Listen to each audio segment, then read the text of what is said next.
One of the things that I just want to kind of get out is, especially to a younger pastor, this was me, I'm kind of in the middle part of my ministry perhaps, you don't have to swing at every pitch. You know, if somebody's making a suggestion, somebody wants to, sometimes the right thing at that moment is not to rebuke them, but to listen to them. But if it becomes an entrenched pattern, it is our responsibility to disciple them. They are being discipled. Our people are being discipled by someone or some theory or some institution. If they profess Christ, they are to be disciples of Jesus. And the Apostle Paul reminds us in Philippians 3:20, but our citizenship is in heaven.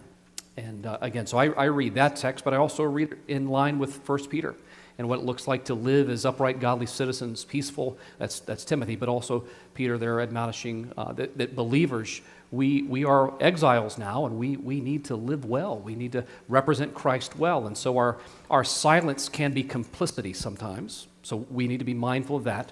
But also in our zeal, younger guys in ministry, in that itch to prove yourself, you gotta put everybody in their place, and you don't. I think sometimes you need to just listen, love them, develop a relationship, and model well. As Paul would remind Timothy, watch your life and doctrine closely. Make sure your message is aligned and reinforced by the manner of your life.